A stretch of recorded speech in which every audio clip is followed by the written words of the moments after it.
एक सर्प ने बताया कि चाहे कितनी ही प्रतिव्रता नारी क्यों न हो, ये 3 बातें कभी मत बताना, नहीं तो बहुत पछताओगे। स्त्रियों को ये 3 बातें कभी नहीं बताना चाहिए। नमस्कार मित्रों, आपका स्वागत है आपके अपने YouTube चैनल नवीन स्टोरी ऑडियो में। मित्रों, हमारे पुराणों में प्रतिव्रता नारी को 3 श्रेणी में रखा गया है। पहला श्रेष्ठ श्रेणी, दूसरा मध्यम श्रेणी, तीसरा निम्न श्रेणी।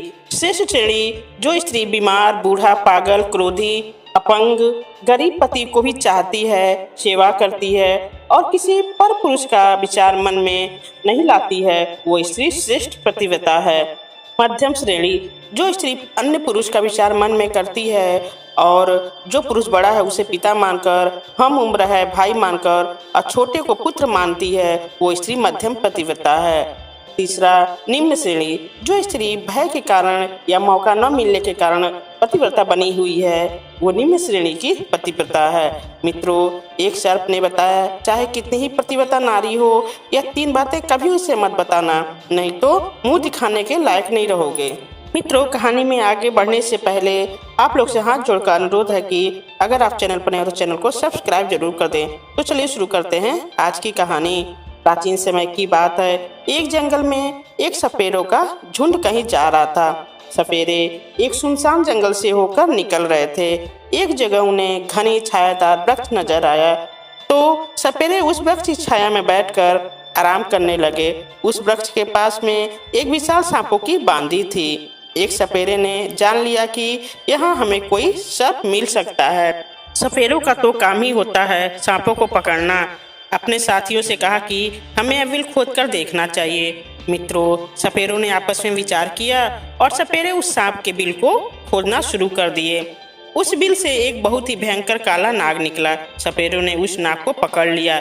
सभी सपेरे उस सर्प को पिटारे में रखकर वहां से चलने लगे। चलते चलते उन सपेरों ने विचार किया कि हम इस नाग का जहर निकाल देते हैं। कुछ दूर चलने पर उन्होंने उस पिटारे को खोल लिया जिसमें वह नाग बंद था। सपेरों ने जब पिटारे को खोलकर देखा तो सभी सपेरे उस पिटारे को देखकर हैरान रह गए कि इस पिटारे के अंदर से नाग गायब हो चुका था और उस जहरीले नाग की जगह उस पिटारे में एक बहुत ही सुंदर और कीमती 9 लक्खा हार रखा हुआ था। उस 9 लक्खा हार को देखकर सपेरे बड़े प्रसन्न हुए। सभी सपेरे इस बात को सोचकर हैरान थे कि हमने तो एक सर्प पकड़ा था, पर यह हार कहाँ से आ गया। लेकिन चलो अच्छा ही है, यह हार तो और भी ज्यादा कीमती है। चलो हम इसे राजा के पास लेकर चलते हैं। राजा इस हार के बदले हमें मुंह मांगा धन दे देगा। यही सोचकर सभी सपेरे राजा चित्रसेन के शहर को चल देते थे। सपेरे राजा के महल में पहुंचते हैं। इधर राजा का दरबार लगा हुआ था। दरबार में राजा और राजा के सभी मंत्री बैठे हुए हैं। तभी अचानक से दरबार में सपेरों का एक झुंड प्रवेश करता है। सभी सपेरों ने राजा को प्रणाम किया। राजा ने जब सपेरों को दरबार में देखा तो उन्हें बैठने के लिए कहा और उनसे आने का कारण पूछा।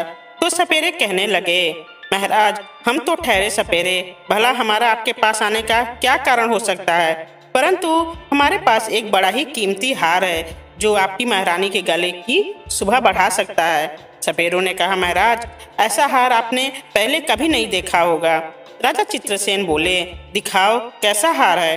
तो सपेरे ने उस पिटारे को खोलकर दिखाया जिसमें वह हार रखा हुआ था। मित्रों, उस विचित्र हार को देखकर राजा सहित पूरा राज दरबार अचंभित रह गया कि वास्तव में उन्होंने ऐसा हार पहले कभी नहीं देखा था। हार को देखकर राजा सपेरों से कहने लगे कि तुम यह विचित्र हार कहाँ से लाए हो। सपेरे कहने लगे, महाराज, हमें यह मार्ग मिला था। हमने सोचा कि क्यों न इस हार को राजा साहब को भेंट कर दिया जाए। राजा ने कहा, ठीक है, हम तुम्हारी यह भेंट स्वीकार करते हैं। यह हार देखकर हमारी रानी बहुत खुश हो जाएगी। इधर राजा ने अपने मंत्री को आदेश दिया कि सपेरों को उचित इनाम देकर और सम्मान पूर्वक इन सपेरों को दरबार से विदा किया जाए। सपेरे ढेर सारा धन लेकर दरबार से विदा हुए और राजा ने वो हार टोकरी सहित अपने पास रख लिया। पूरे दिन राजा राज दरबार में बैठे रहे और अपना राज कार्य करते रहे। धीरे धीरे शाम होती है तो राज दरबार समाप्त करके राजा वह हार वाली टोकरी अपने साथ लेकर महल में जाते हैं। राजा अपने महल में पहुंचते हैं और महारानी से कहते हैं कि देखो, आज मैं तुम्हारे लिए बहुत ही सुंदर उपहार लेकर आया हूँ, जिसे तुम देखोगी तो बहुत खुश हो जाओगी।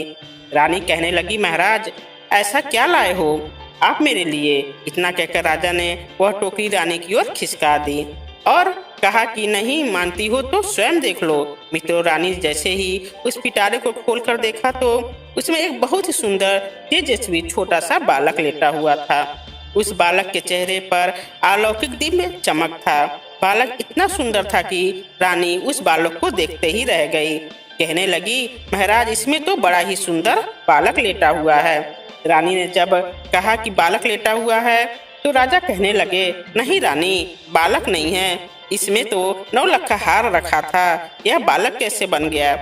राजा को जब रानी की बात पर भरोसा नहीं हुआ तो राजा ने वह टोकरी लेकर स्वयं देखा तो वास्तव में राजा के आश्चर्य का ठिकाना नहीं रहा।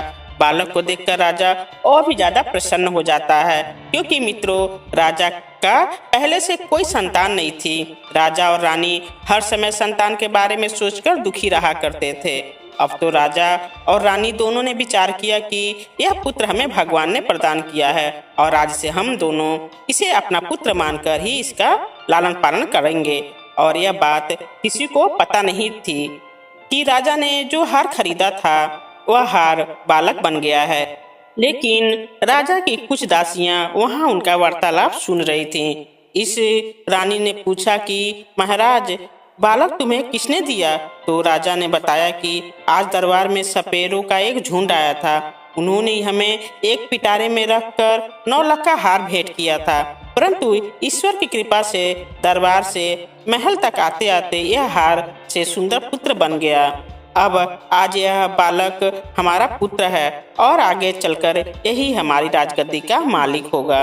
उसी दिन से राजा और रानी उस बालक को अपने पुत्र की तरह पालने लगते हैं। एक दिन राजा ने अपने दरबार में यह घोषणा कर दी कि हमारी रानी के गर्भ से एक सुंदर पुत्र ने जन्म लिया है। यह सुनकर राजा की प्रजा ने बड़ी खुशी मनाई। संपूर्ण नगर में उत्सव मनाया गया। राजा और रानी बड़े प्रसन्न थे और बड़ी ही प्रसन्नता पूर्वक उस बालक का लालन पालन हो रहा था। धीरे धीरे वह लड़का बड़ा हो रहा था और जैसे जैसे समय गुजरता गया तो वह लड़का जवान होता चला गया। अब समय आ गया जब वह लड़का शादी के योग्य हुआ तो महाराज के मन में विचार आया कि अब मेरे पुत्र का विवाह कर दिया जाए। एक दिन राजा ने अपनी महारानी से कहा कि अब हमारा पुत्र विवाह के योग्य हो गया है और अब इसका सुंदर कन्या से विवाह कर देना चाहिए। राजा का यह प्रस्ताव रानी को भी बहुत पसंद आया। रानी बोली, महाराज शुभ काम में देरी कैसी, जितनी जल्दी हो सके आप मेरे पुत्र का विवाह कर दीजिए।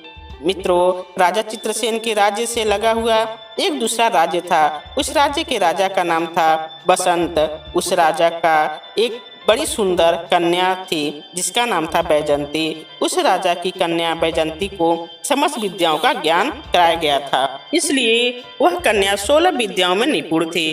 राजा भी विचार करने लगे कि अब मुझे अपनी पुत्री का विवाह कर देना चाहिए। राजा ने दरबार में पुरोहित को बुलाया और टीका की सामग्री देकर पुरोहित को अपनी पुत्री बैजंती के लिए योग्य वर ढूंढने के लिए भेज दिया। राजा ने पुरोहित से कहा कि जाओ और हमारी पुत्री के योग्य किसी राजकुमार को टीका करके आना। पुरोहित जी राजकुमारी के टीका की सामग्री लेकर दूसरे राज्यों के लिए निकल पड़ते हैं और कई राज्यों में घूमने लगे, लेकिन उन्हें उस पुत्री के समान तेजस्वी सुंदर राजकुमार नहीं मिला। घूमते घूमते परेशान हो गए। अंत में चलते चलते राजा चित्रसेन की नगरी में पहुंच जाते हैं, जहां राजा चित्रसेन का दरबार लगा हुआ था। अचानक से पुरोहित का दरबार में आगमन होता है। राजा चित्रसेन देखते ही समझ जाते हैं कि यह कोई ब्राह्मण है जो किसी राजा की कन्या का रिश्ता लेकर यहाँ आए हैं। राजा पुरोहित से पूछते हैं कि आप कौन हैं और कहाँ से आए हैं? पुरोहित बोला, महाराज मैं राजा बसंत का पुरोहित हूँ और उनकी कन्या बैजंती का टीका लेकर आया हूँ। हमारे राजा की कन्या राजकुमारी बैजंती बड़ी ही रूपवान और 16 विद्याओं में पारंगत है। हमने सुना है कि आपका राजकुमार भी विवाह के योग्य है। तब राजा चित्रसेन कहते हैं कि हमारा एक पुत्र है और हमारा पुत्र बहुत ही सुंदर और योग्य है। लेकिन राजा चित्रसेन को यह ज्ञात नहीं था कि उनका जो पुत्र है वह एक नाग है। राजा ने अपने पुत्र को जब पुरोहित को दिखाया तो पुरोहित राजकुमार को देखते ही प्रसन्न हो गए और उनको राजकुमार पसंद आ गया और वे राजकुमारी बैजंती का विवाह पक्का करके अपने राज्य को लौट जाते हैं। धीरे धीरे समय गुजरा। कुछ दिनों के बाद जब विवाह का उचित समय आया तो राजा चित्रसेन अपने पुत्र को सजाकर दूल्हा बनाकर राजा बसंत के यहाँ बारात लेकर पहुँचते हैं। वहाँ पहुँचते ही राजा बसंत उनका खूब अच्छे से स्वागत सत्कार करते हैं और अपनी पुत्री का विवाह राजकुमार के साथ कर देते हैं। इस प्रकार अपने पुत्र का विवाह करके राजा चित्रसेन वापस अपनी राजधानी को लौट आते हैं। अब धीरे धीरे समय बीता। एक दिन रानी ने राजा से कहा, महाराज अब हमें राज्य की बागडोर अपने पुत्र के हाथों में सौंप देनी चाहिए, जिससे पुत्र को भी राज्य चलाने का अनुभव प्राप्त हो। उसी दिन महाराज चित्रसेन ने अपने पुत्र को युवराज घोषित कर दिया और अब तो राजा चित्रसेन निश्चित होकर रहने लगे। राजकुमार बड़े अच्छे ढंग से राज्य का संचालन करने लगे। मित्रों, एक दिन की बात है, राजकुमारी बैजंती अपने दासियों से बातचीत कर रही थी। राजकुमारी की दासी राजकुमारी से कह रही थी कि महारानी, मैं आपसे एक बात कहूँ, तुम्हारा यह पति राजकुमार जो है, इनको तुम पूछना कि तुम्हारे माता पिता कौन हैं। दासी की बात सुनकर बैजंती को बड़ा आश्चर्य हुआ। रानी बैजंती कहने लगी कि यह क्या तुम कह रही हो? क्या हमारे पति राजकुमार महाराज चित्रसेन के पुत्र नहीं हैं? तब दासी कहती है, नहीं राजकुमारी, तुम बड़ी भूल कर रही हो, यह उनका पुत्र नहीं है। मैं इतना तो नहीं जानती कि राजकुमार के वास्तविक माता पिता कौन हैं, पर इतना जानती हूँ कि राजकुमार महाराज चित्रसेन के पुत्र नहीं हैं। आप स्वयं अपने पति से पूछ लेना। अब तो राजकुमारी बैजंती के मन में भी अपने पति को लेकर शंका उत्पन्न होने लगी। राजकुमारी मन में सोचने लगी कि आज शाम को जब राजकुमार महल में आएंगे तो मैं उनसे यह बात अवश्य पूछूंगी। राजकुमार जब शाम को महल में आते हैं तो राजकुमार की पत्नी बैजंती राजकुमार से कहती है कि महाराज, मैं आपसे एक प्रश्न पूछना चाहती हूँ। राजकुमार कहते हैं, पूछो रानी, क्या पूछना चाहती हो? तब राजकुमारी पूछती है कि मुझे यह बताइए कि आपके माता पिता कौन हैं और आप किस वंश के हैं। यह बात सुनकर राजकुमार कहने लगा, रानी, क्या तुम्हारी मति मारी गई है? महाराज चित्रसेन और महारानी मेरे माता पिता हैं। तब बैजंती बोली, नहीं महाराज, आप मुझसे कुछ छुपा रहे हैं, कृपया सच सच बताइए। आप माँ गंगा की कसम है, आप मुझे यह भेद जरूर बताओ। अब तो यह बात सुनकर के राजकुमार बड़े धर्म संकट में पड़ जाते हैं। राजकुमार सोचने लगते हैं कि आज किसी न किसी ने इनके मन में यह प्रश्न पैदा कर दिया है, इसको जरूर किसी ने बहकाया है और यह जाने बिना मानेगी नहीं। मित्रों, राजकुमार ने अपनी पत्नी को बहुत समझाया कि देखो, मैं महाराज का ही पुत्र हूँ, तुम क्यों व्यर्थ में मेरा दिमाग खराब कर रही हो।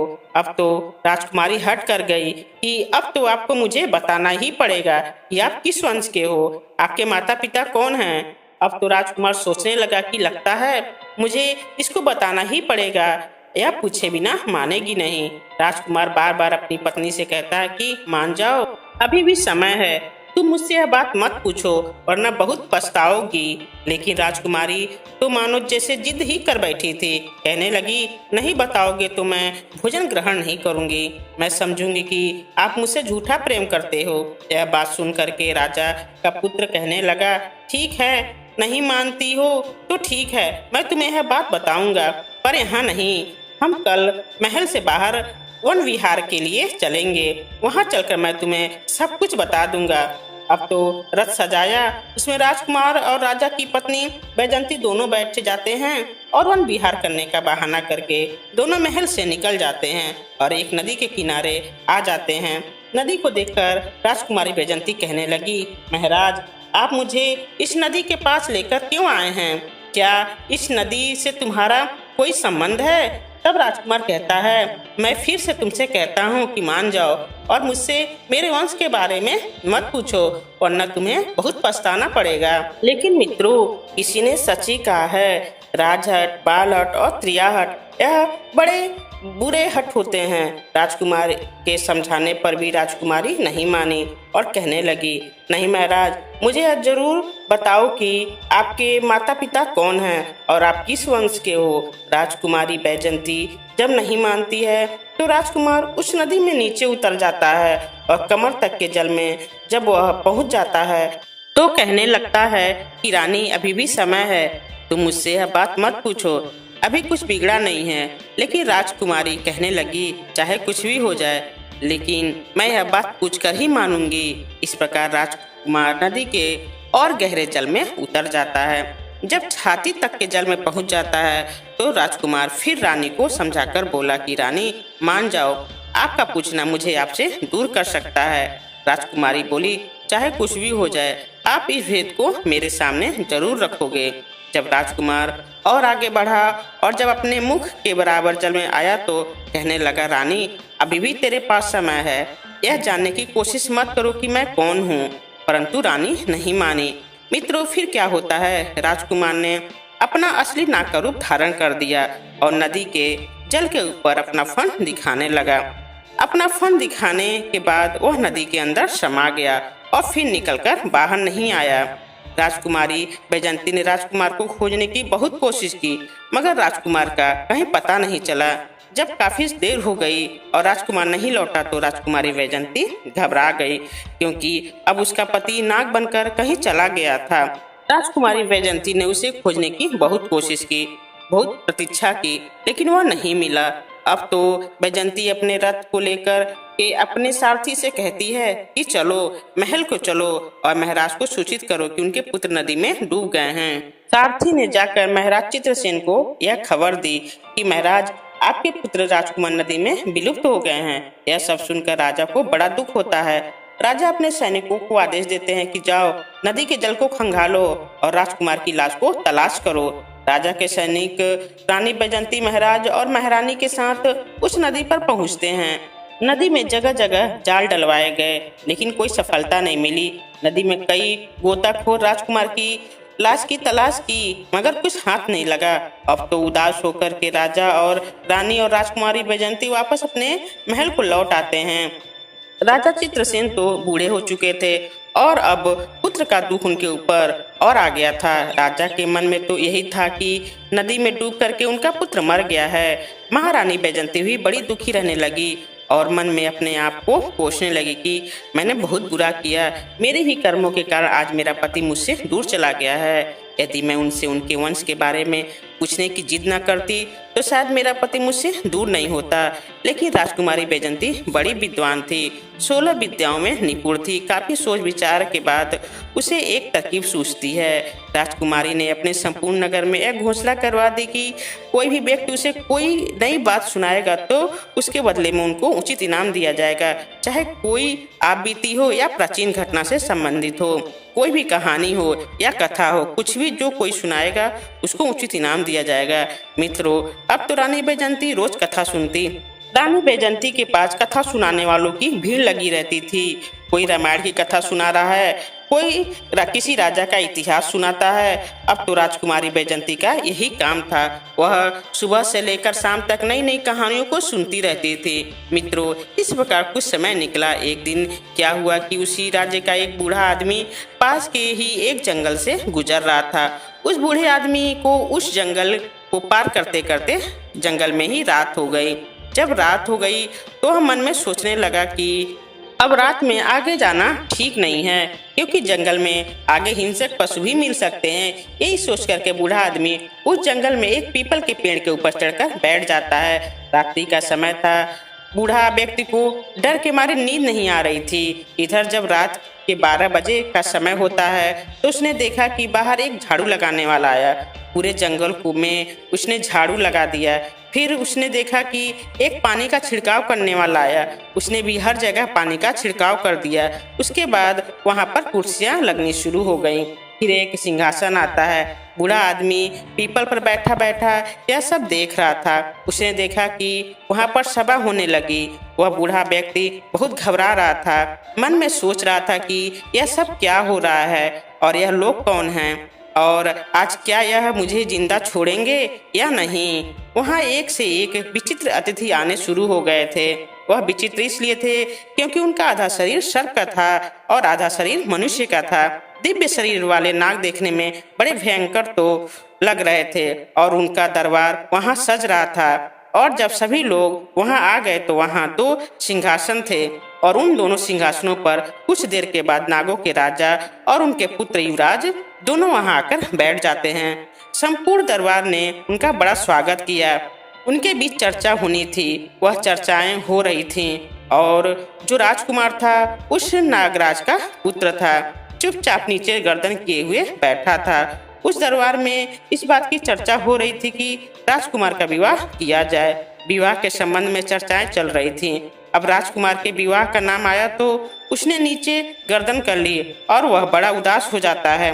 कुछ समय तक उनकी चर्चाएं चलती रहीं और इधर वह बूढ़ा आदमी उस पीपल के पेड़ पर बैठा हुआ उनकी सभी बातों को सुन रहा था। वह मन ही मन सोचने लगा कि यहाँ किस बात की चर्चा हो रही है और यह कौन लोग हैं। क्या आज मैं इनसे जीवित बच पाऊंगा या नहीं। डर के कारण वह उस वृक्ष की एक डाली पर चिपका हुआ लेटा था। इधर 3-4 घंटे बाद दरबार वहां से भंग होता है। सभी अतिथि वहां से जा चुके थे, परंतु वह नागराज और उसका पुत्र वहां से चलकर उस पीपल के वृक्ष की तरफ आते हैं।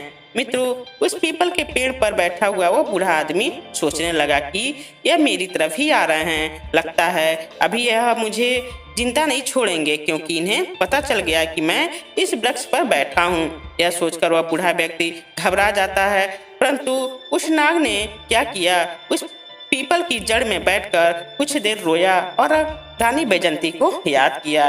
यह सभी बातें बूढ़ा आदमी सुन रहा था कि यह तो बड़ा ही चमत्कार है, यह मैं क्या देख रहा हूँ। और कुछ ही देर रोने के बाद हाय बैजंती ऐसा करने के बाद वह नाग भी वहाँ से चला जाता है। धीरे धीरे सवेरा होने लगता है। प्रातः काल जब हुआ तो वह बूढ़ा आदमी उस वृक्ष से नीचे उतरता है और नीचे उतरने के बाद वापस अपने नगर को लौट आता है और मन में सोचने लगा कि वैसे भी तो मैं बहुत गरीब हूँ और रानी बैजंती भी नई नई कहानियाँ सुनती रहती है, तो क्यों न चल करके इस बात को महारानी बैजंती को सुनाया जाए। इसके बदले में महारानी मुझे बहुत सारा धन देगी और मैं पैसे वाला हो जाऊंगा।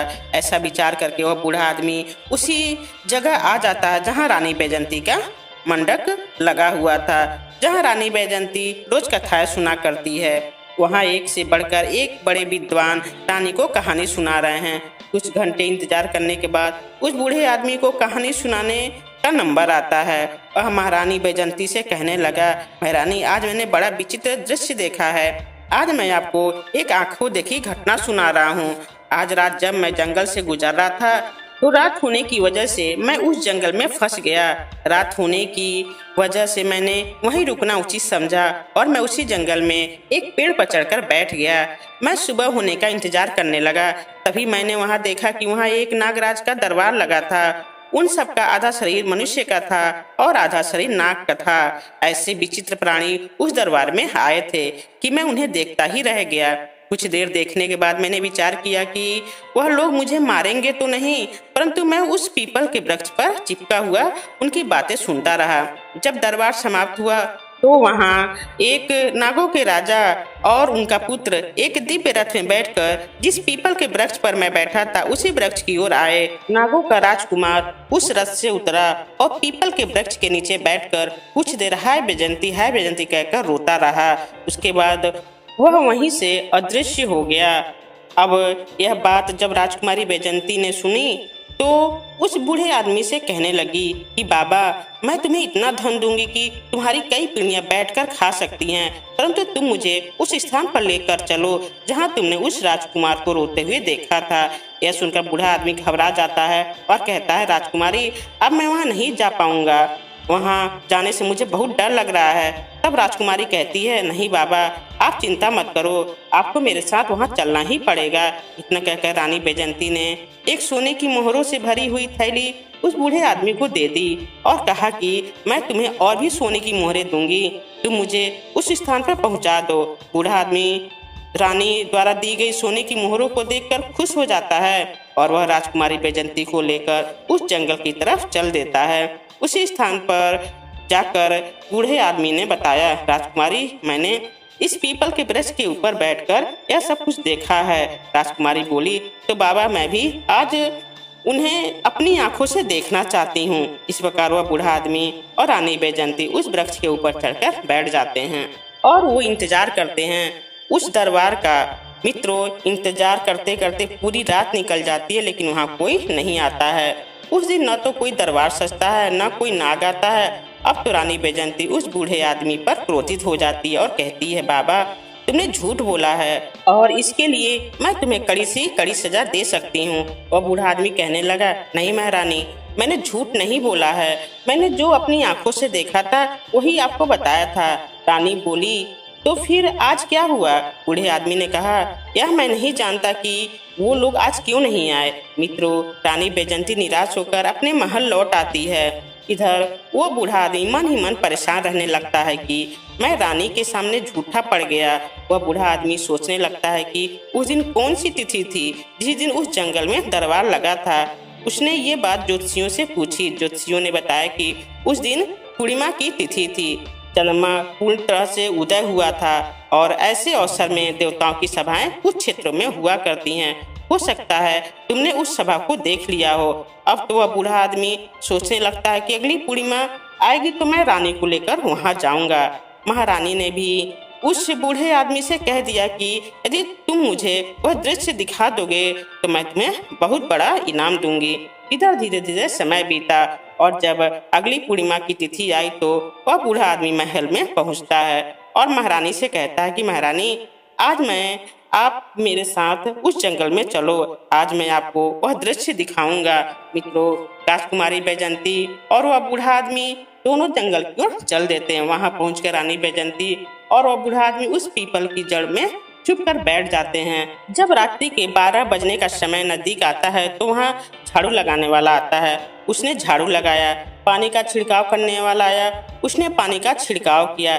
फिर थोड़ी देर बाद दरबार सजने लगता है। धीरे धीरे वहाँ नाग लोग आने लगते हैं। उन नागों का आधा शरीर मनुष्य का था और आधा शरीर नाग का था। बूढ़े आदमी ने इशारे से कहा, महारानी अब आप ध्यान से देख लो, यही सब मैंने उस दिन देखा था। मित्रों, रानी बैजंती उस दृश्य को बड़े गौर से देख रही थी और कुछ समय बाद रानी का पति भी आ जाता है, जो उस नागराज का पुत्र था। उसका आधा शरीर नाग का था और आधा शरीर मनुष्य का था। महारानी ने उसे देखा तो पहचान गई। कहने लगी कि यह तो मेरे पति हैं। महारानी सोचने लगी, अब इनको मैं कैसे ले जा सकती हूँ, यह मुझे कैसे प्राप्त हो सकते हैं। महारानी हिम्मत करके धीरे धीरे उस वृक्ष की कोठर से बाहर निकलने लगी। उधर वह बूढ़ा आदमी डर रहा था तो बूढ़े आदमी ने राजकुमारी से कहा कि राजकुमारी, आप थोड़ी देर प्रतीक्षा कीजिए। 3-4 घंटे तक वह सभा चलती रही। जब सभा समाप्ति का समय हुआ तो सभी नाग वहां से चले गए। राजकुमार भी उस पीपल के पेड़ के पास आकर बैठकर रोने लगा। उसे देखकर रानी बैजंती डर गई, क्योंकि उसका आधा शरीर नाग का था और आधा शरीर मनुष्य का था। चेहरा तो उसका राजकुमार का ही था। अपने पति को रोता देखकर राजकुमारी से रहा नहीं गया। राजकुमारी बैजंती निकलकर उसके पास आ जाती है और उसका हाथ पकड़ लेती है। अचानक से महारानी बैजंती को सामने खड़ा देखा तो राजकुमार एकदम से घबरा जाता है। कहने लगा, रानी तुम? रानी कहने लगी, मैंने तुम्हें खोजने के लिए क्या क्या नहीं किया, परंतु अब मैं तुम्हें कहीं भी जाने नहीं दूंगी। यह सुनकर राजकुमार कहने लगा, नहीं रानी, अब तो बहुत देर हो चुका है। अब तुम मुझे प्राप्त नहीं कर सकती। यहाँ जो सभा होती है वह मेरे विवाह को लेकर होती है। मेरे पिता इस सभा में मेरे विवाह का प्रस्ताव रख चुके हैं और जब तीसरी सभा होगी तो उस सभा में मेरा विवाह तय हो जाएगा।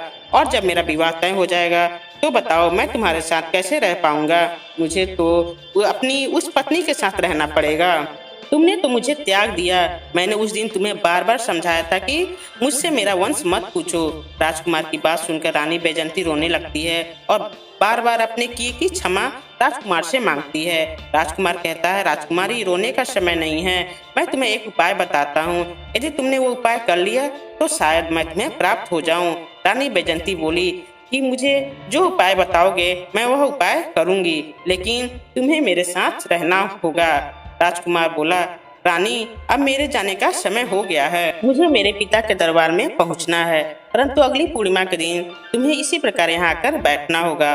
और जब यहाँ सभा लगने लगे तो ध्यान रखना, तुम चुपचाप महाराज का जो सिंहासन है उसके नीचे जाकर छुप जाना। और जब मेरे विवाह की बात चले तो तुम उस सिंहासन के नीचे से निकलकर महाराज के सामने जाकर खड़ी हो जाना और फिर तुम मुझे महाराज से मांग लेना। अगर महाराज ने कह दिया कि तो मैं तुम्हें प्राप्त हो जाऊंगा। इतना कहकर वह नाग वहां से अदृश्य हो जाता है।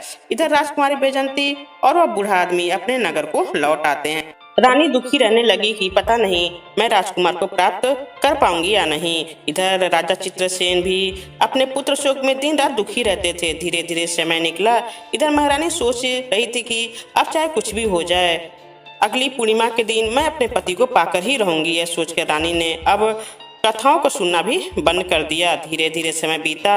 अब तीसरी पूर्णिमा के नजदीक आई तो रानी मन में विचार कर रही थी कि आज चाहे जो कुछ भी हो जाए मैं अपने पति को लेकर ही लौटूंगी। और पूर्णिमा वाले दिन उस बूढ़े आदमी को लेकर उस पीपल के पेड़ के पास पहुंच जाती है।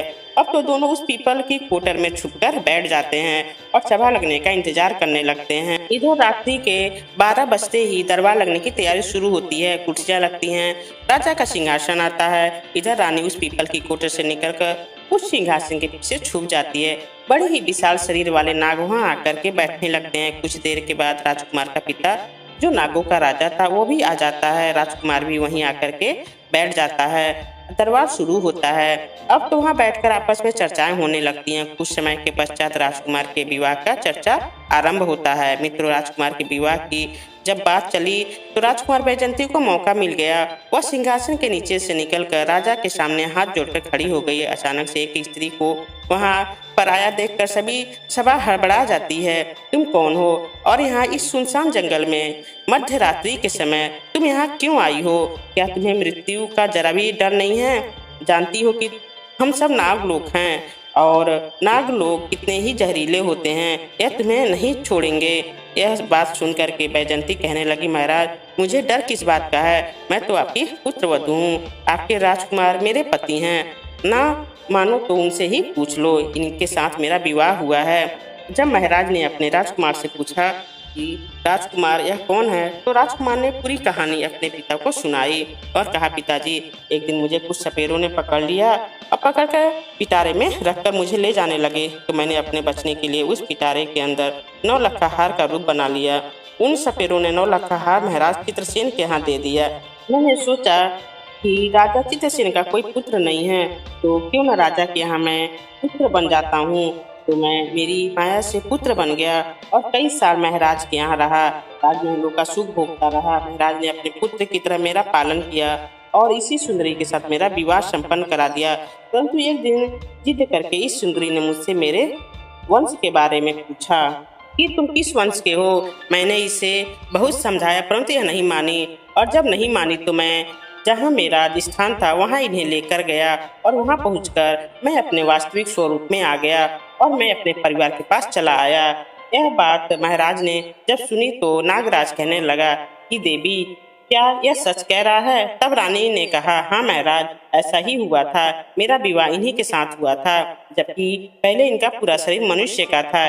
बैजंती की बात सुनकर के नागराज ने अपने पुत्र को फटकार लगाई कि पहले तो तुमने हमारी परंपरा के खिलाफ जाकर पृथ्वी लोक पर विवाह किया और फिर उसके बाद तुम इस स्त्री को छोड़कर हमारे पास वापस आ गए। तुमने यह अपराध किया है। अब मैं तुम्हें श्राप देता हूँ कि जब तक यह स्त्री जीवित रहेगी तब तक तुम पृथ्वी लोक पर रहकर इसका साथ दोगे। इसे छोड़ नहीं सकते। इसे अपनी पत्नी के रूप में रखना होगा और जिस राजा के पुत्र बने थे उस राजा का राज्य भी तुम्हें संचालित करना होगा। उस राजा की सेवा करनी होगी। जब तक यहाँ का कार्य काल समाप्त नहीं हो जाता तब तक तुम हमारे पास नागलोक नहीं लौट पाओगे।